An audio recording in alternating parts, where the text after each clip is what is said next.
The Andy Pollin Show on ESPN 630, the sports capital. We have called this Orioles preview throughout the season, but the season is now in the books, and it's time for Orioles review. And to help me with that is Matt Weyrich of the Baltimore Sun. The exit this year, viewed a little bit differently, I think, than last year, though they didn't win a game in the playoffs this year, and they went out this year in just 2 games. How do you view this, and how do you think this is being viewed in the organization, even though they have announced that everybody is coming back? Yeah, I think that nobody expected this from the Orioles this year. I mean, coming into the season, it was expected that they would go neck and neck with the Yankees. But even the first couple of months in, I mean, they looked like a juggernaut. They looked like a team that had all the pieces to make a deep postseason run, and ultimately they end up really struggling in the second half and then getting swept out of the playoffs with a 10-game postseason losing streak dating back to 2014. That's the longest active streak in the majors. So, this is a team that is trying to get over the hump right now, and with such a young core and not a ton of veterans who have done it before, it's the first time for a lot of them. So, it's still, a team pointed in the right direction, and I think that, there are a lot of encouraging things about the team this year. But overall, as far as 2024 is concerned, I don't think anyone considers it a success. They made 2 major moves in free agency early in the offseason. Craig Kimbrell, who'd been a successful closer in the past, gets a $13 million deal, 1-year deal. They trade for Corbin Burns, who does turn out to be their ace and gave them everything that they could have hoped for.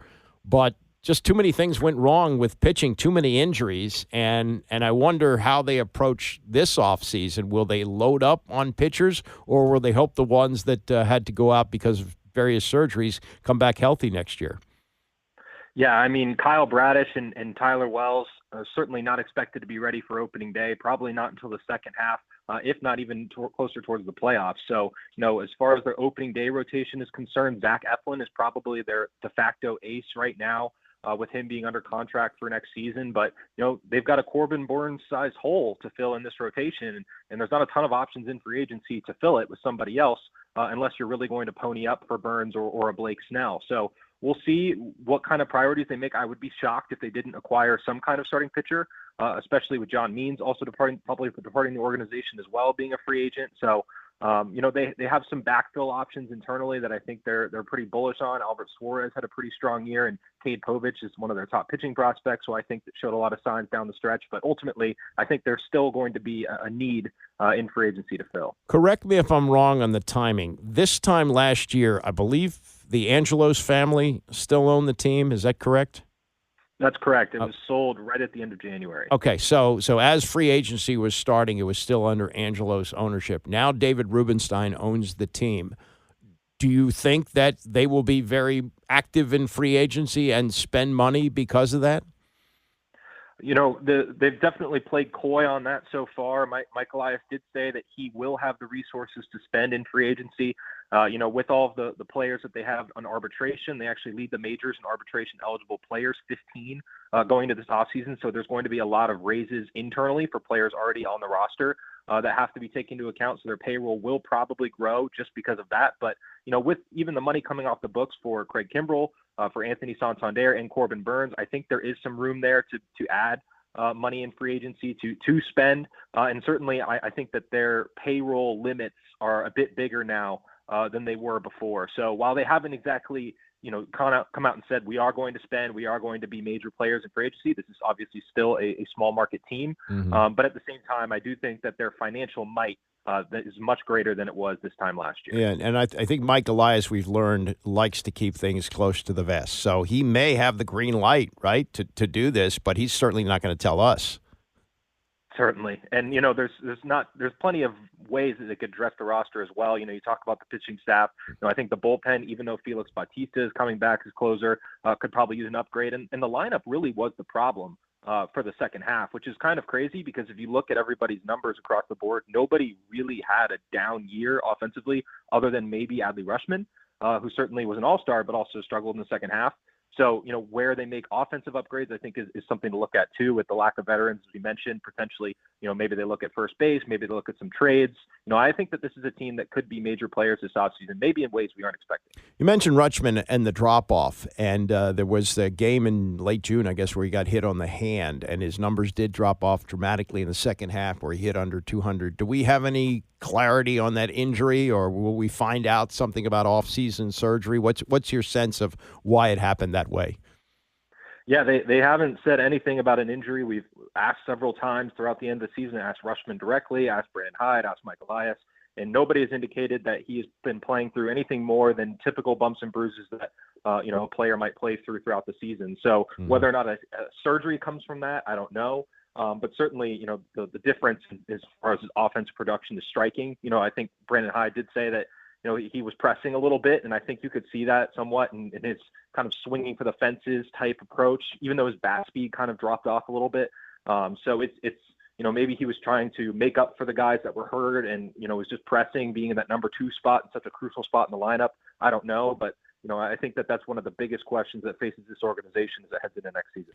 Are they ready to start the season with Jackson Holliday at second base and leave him there?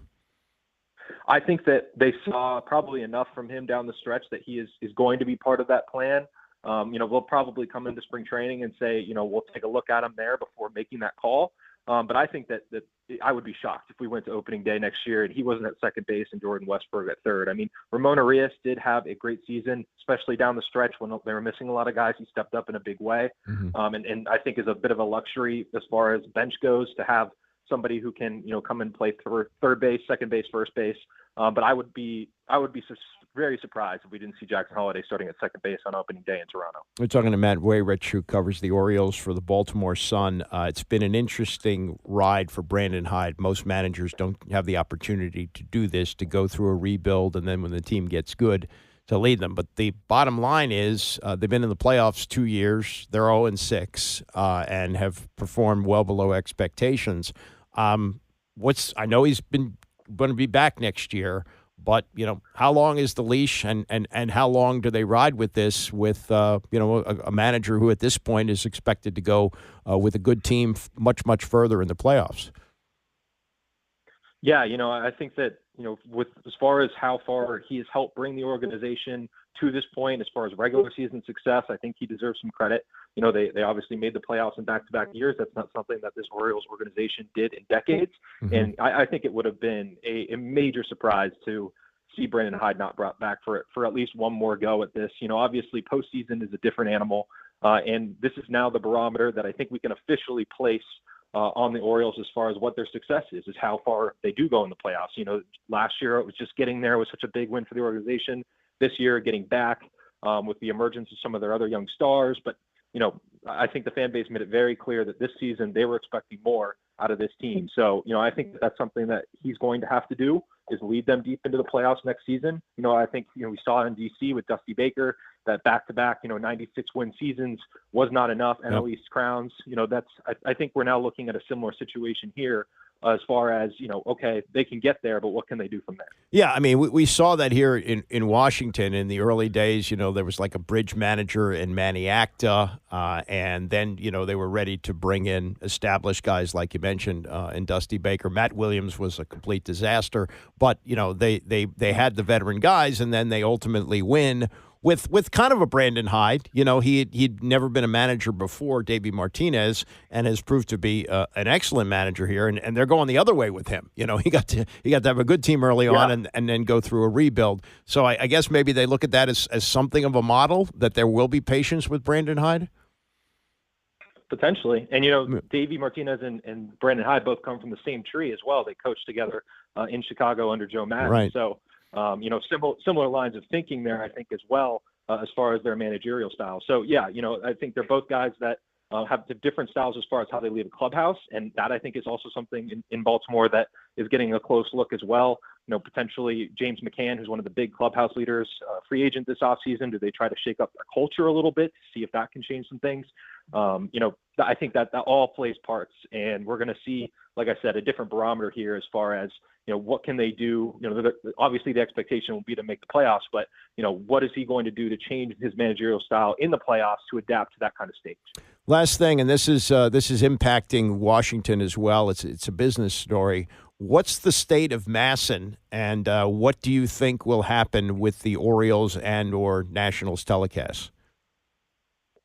Yeah, I think back at the start of the season, Dave Rubenstein said that he plans to put the negotiations back in the hands of business people, as opposed to the lawyers. And, obviously a very prolonged legal situation that has gone on between these two teams. And I think with new ownership now, it's getting a different perspective. It's getting a different look. There was a Sports Business Journal story this morning that came out that said that he has had preliminary talks with the Nationals regarding Masson. So certainly I think now is the time. They just recently, back in July, hired a new president of business operations, Katie Griggs, and she indicated that they are going to hire somebody to directly oversee Masson from their side, as far as just to kind of, it was kind of folded in before with the rest of the business operations department at the Orioles, but now they're going to have somebody who directly oversees it. That hire has not yet been made or been announced, but it's certainly something that I think is front of mind for a lot of people in the Orioles front office. And, it's something that I think that with the offseason now arriving and Rubenstein getting a chance to acclimate himself to the organization, now we might see some progress on that front. But, obviously it's such a prolonged situation. I don't want to get anyone's hopes up as far as the speed of that progress, but certainly it's something that's getting a close look. Well, I mean, the landscape has changed since baseball made that deal. Regional sports networks are folding up left and right. In fact, I just saw where the Major League Baseball is going to do 3 teams, run it itself. So I just wonder, could they possibly just fold up Masson, where you got Ted Leonsis down here anxious to put the games on his network. So I just wonder if that could be in the works, or from what you're saying, it looks like they're going to explore keeping Masson alive. Yeah, I mean, I think everything's on the table right now. I mean, I think certainly holding your own rights is very important. Yeah. For a lot of business team owners, as far as like being able to integrate certain things, being able to cut costs that way. So I wouldn't be surprised if the Masson stays intact through all of this, but it's something where I don't think the Leonsis factor can be ignored, and we'll see. It's certainly something that's kind of just up in the air at this point. All right. What do we got? 5 months till pitchers and catchers? Is that right? February 14th, I think. There you go. Hey, good to talk to you. Thanks, Matt. Appreciate it. No problem. Thanks, Abe. That's Matt Weyrich, who covers the Orioles for the Baltimore Sun, as they packed up the bats and the balls. And what do you say, February 14th? Wow. That's like right after the Super Bowl. Everything runs together now. As soon as the Super Bowl's over, boom, spring training. Here we go.